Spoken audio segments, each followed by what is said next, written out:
Thanks, everyone. And I am a little bit intimidated to go after those two incredible speakers with such incredible stories. I almost wanted to just say, that's enough. I think that's enough convincing. We don't need anything more.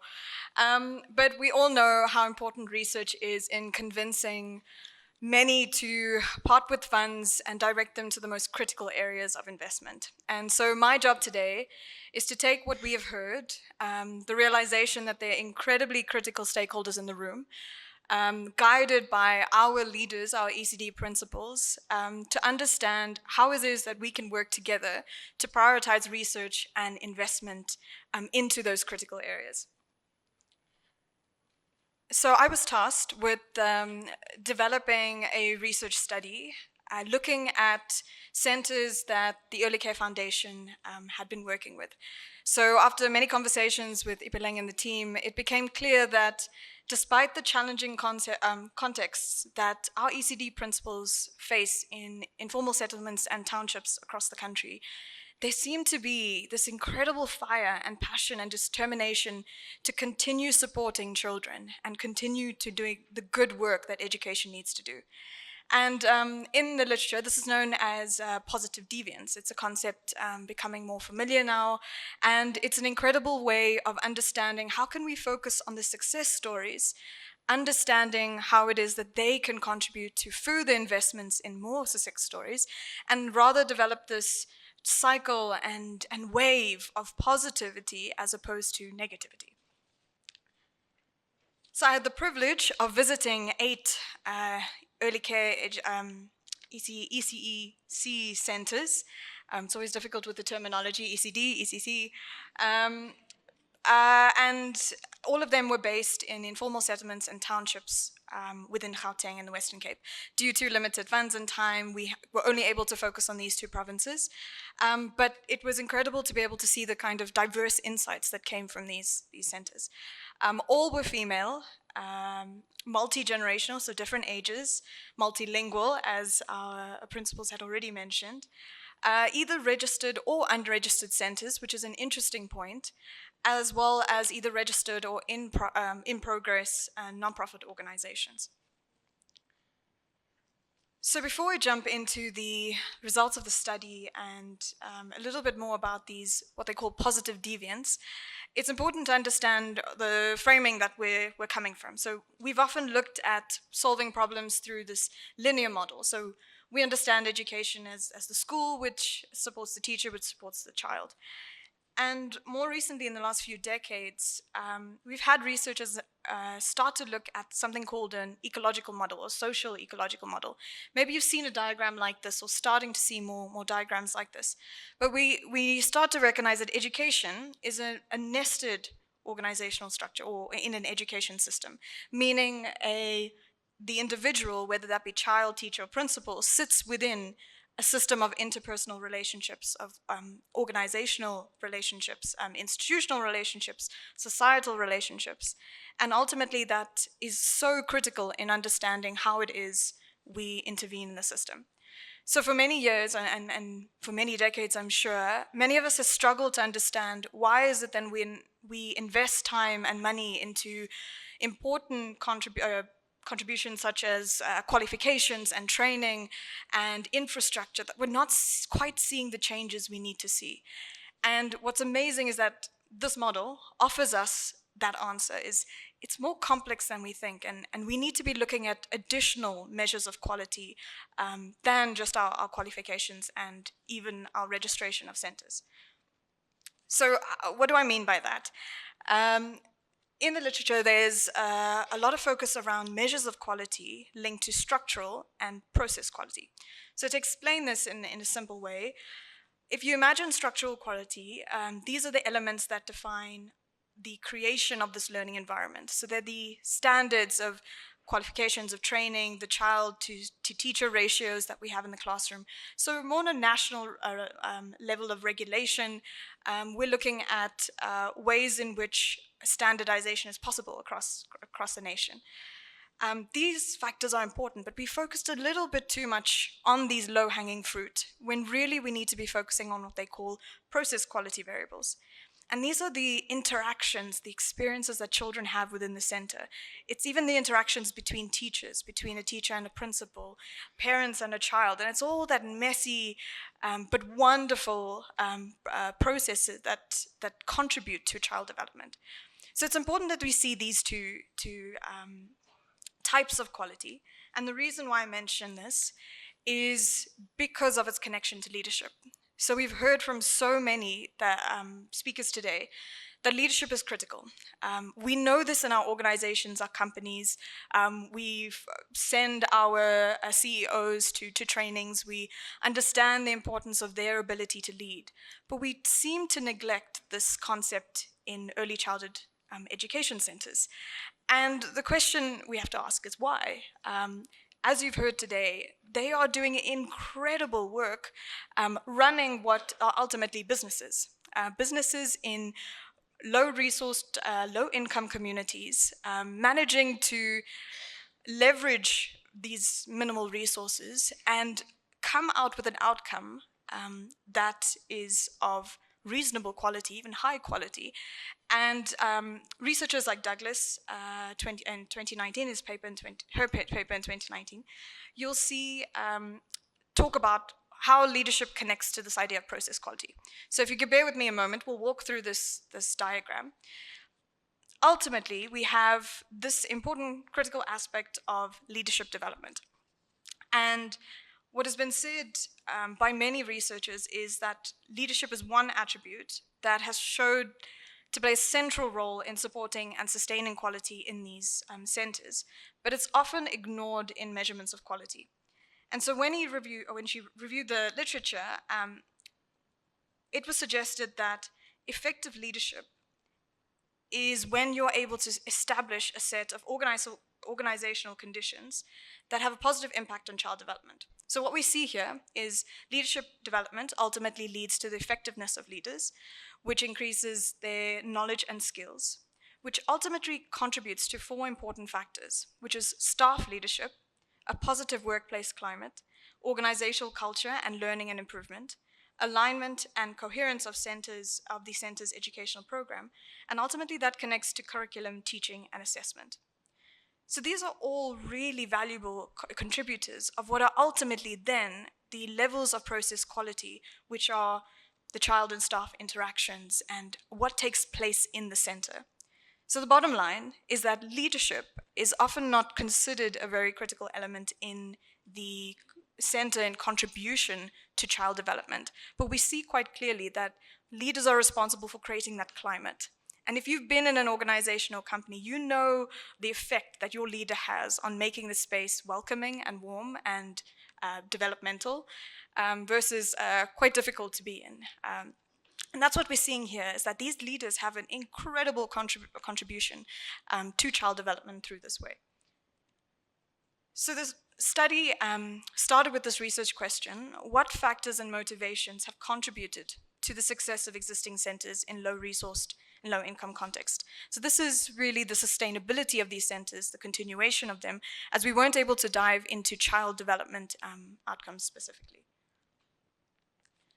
So there were 4 major priorities that we saw, and I'll go through them in brief, but they are to redefine leadership in an early childhood education center. It's to reframe these centers as businesses, to support the training for center sustainability and greater levels of process quality, so those interactions and those relationships, and then to be intentional about how we do research and collaborate.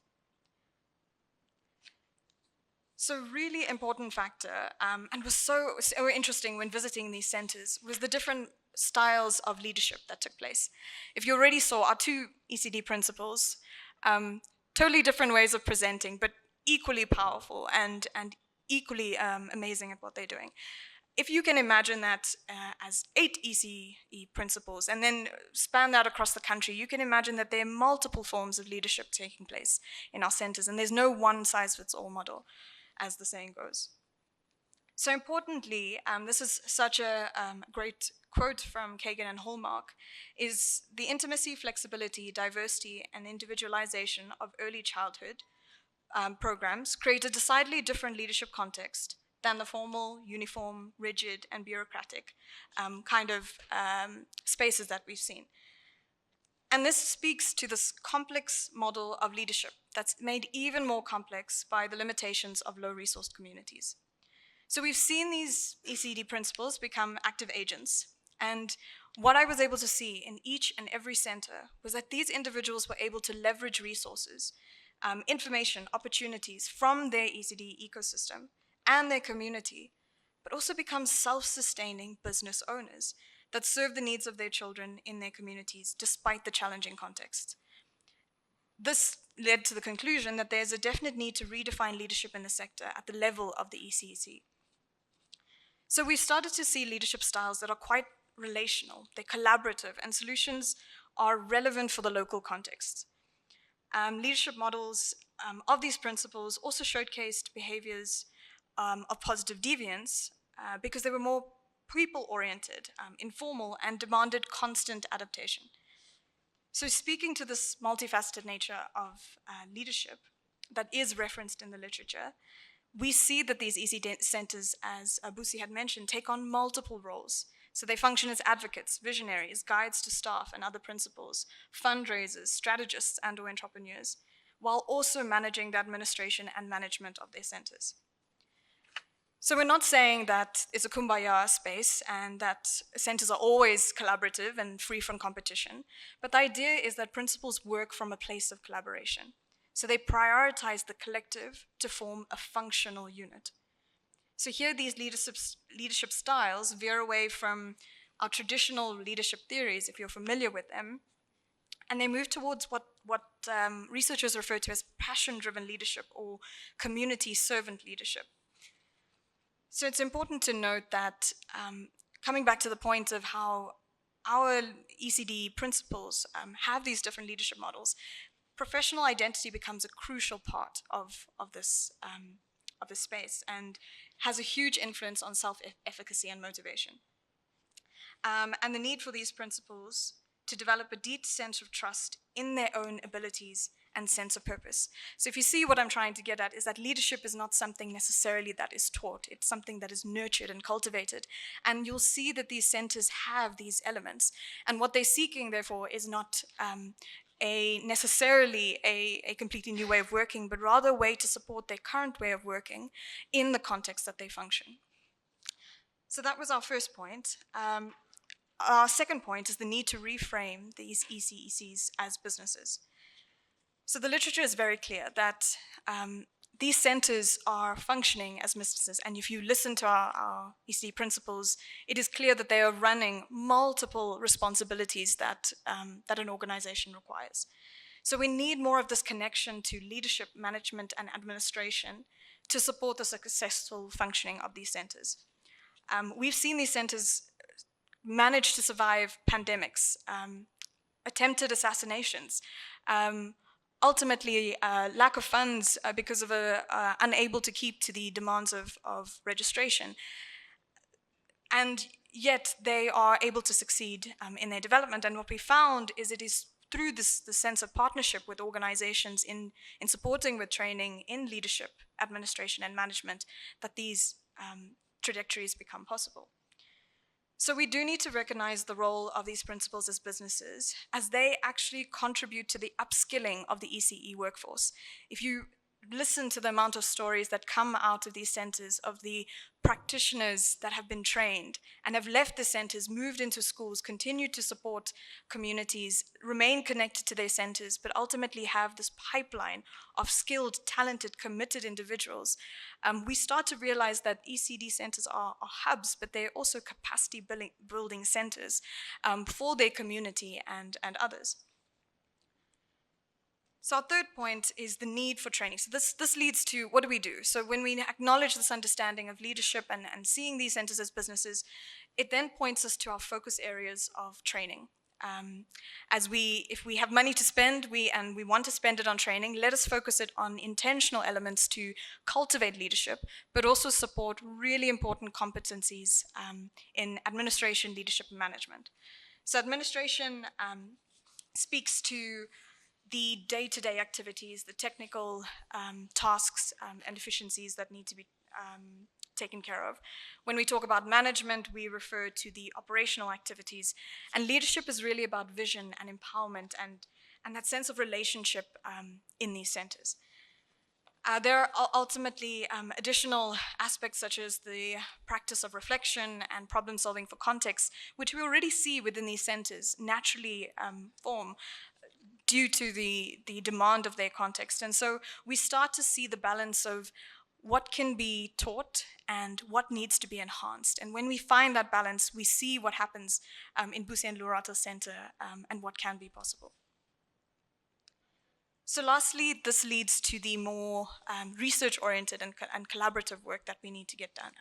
And I have listed them, and I hope you do have a copy of the Insights for Practice document. It is a summary of everything that was discussed and a summary of the report that will soon to be shared with you all.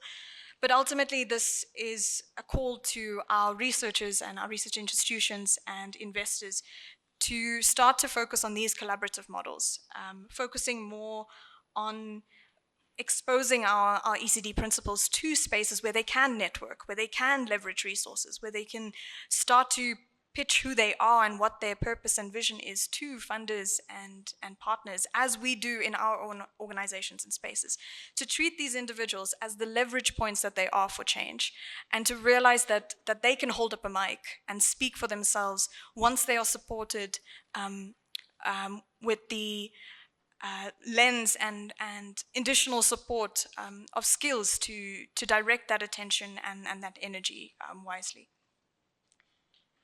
And additionally, it is important to understand how this connects to child developmental outcomes, and I'm sure there are individuals in the room who are interested in that, but an important next step from this study is definitely to start to understand that connection.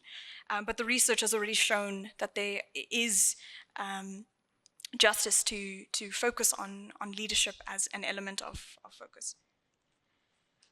So yes, so that comes to the end of my piece. Thank you so much for your time, and if you are looking for these references, they are in this document, but I'm sure Ipileng will be able to share the presentation as well. But thank you very much.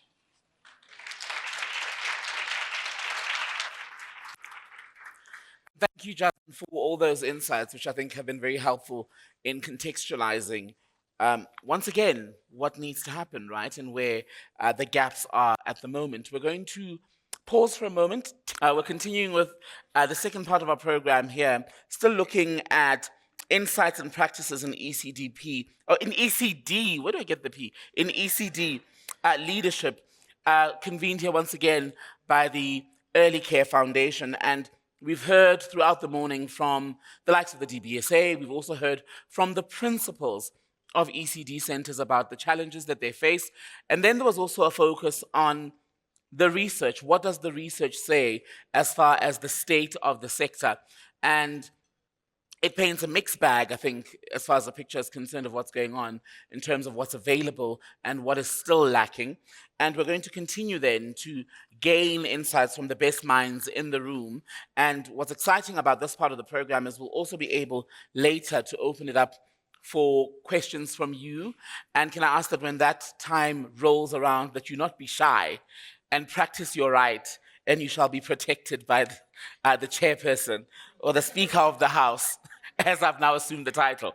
But without further waste of time, what we're going to look at now is in fact a panel that'll be taking your questions, looking at insights on ECD leadership. We've got a great selection of people who are going to talk to us about this. And first to come up here and open up for us is Ms. Bongile Khumalo, who's a social impact leader.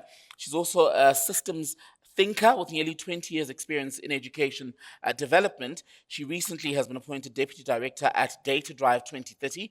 It's a social enterprise that supports the collection and use of high quality data to drive improved child outcomes in South Africa. And she's here to tell us more about the work that they're doing. Let's welcome to the podium Ms. Bongile Khumalo.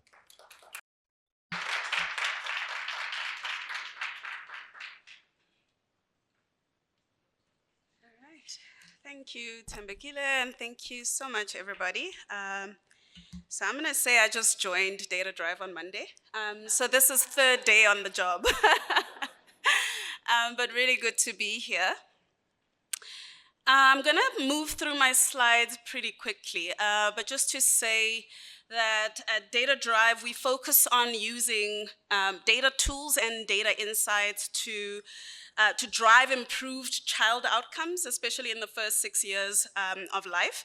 And we do this by curating tools, and a lot of you know the ELOM tools, so the ELOM 4 and 5, the ELOM 6 and 7, which we're now calling the ELOM R, and home learning environment, and there's a whole suite of tools that we curate and then use them to assess environments or children in those environments. But also what we do is we take on the Thrive by 5, which has been mentioned by Yaneli, and a lot of you I know would know the Thrive by 5 index every 3 years. And in fact, yesterday we just started collecting data on the second Thrive by 5. So the first one was 2021 and launched in 2022.